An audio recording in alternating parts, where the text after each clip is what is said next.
Oke, selamat malam untuk para sahabat-sahabat Imatul Lagi TV semuanya. Jadi malam ini kami akan membahas 5 anak Aceh yang mirip sekali dengan artis ternama di dunia dan juga di Indonesia. Oke, mari kita simak bersama-sama. Nombor 1. Oke, yang pertama, Iwan Syahputra. Jadi Iwan Syahputra itu dikenali sebagai sosok vokalis. Dia mirip sekali dengan vokalisnya Kangen Band, yaitu Andika Kangen Band. Coba diperhatikan wajahnya, mirip atau tidak? Pasti semua bilang mirip. Inilah kembaran Andika Kangen Band, yaitu Iwan Syahputra.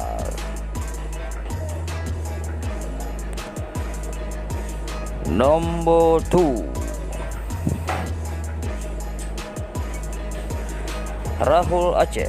Siapa yang tidak kenal dengan Rahul Aceh? Jadi sesosok yang bernama Rahul Aceh ini mirip sekali dengan Shah Rukh Khan. Jika tidak percaya, mari lihat wajahnya dengan secara seksama. Tentu saja semua orang pasti akan membilangnya bahwa mereka itu kembar. Tidak diragukan lagi, Rahul Aceh dengan Shah Rukh Khan memang kembar dan wajahnya sangat mirip sekali.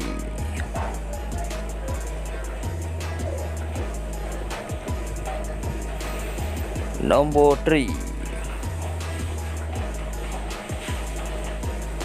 Yang nombor 3 adalah Fajri, atau yang lebih dikenal sebut Fen Fajri. Jadi sesosok yang bernama Fen Fajri ini sangat mirip dengan artis ternama di Indonesia, yaitu Verrell Bramasta.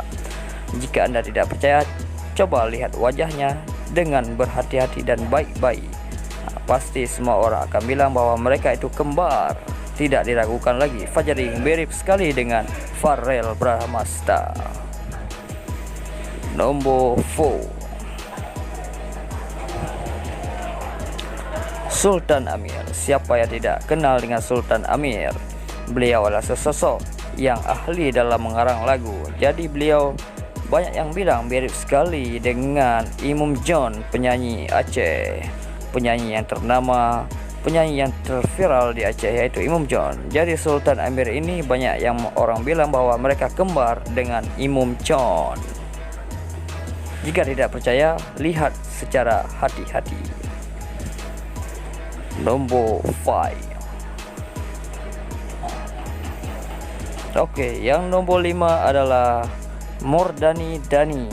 Yes. Pasti tidak diragukan lagi siapa sosok Murdani ini. Semua pasti tahu dia adalah pemilik channel Apalah Official.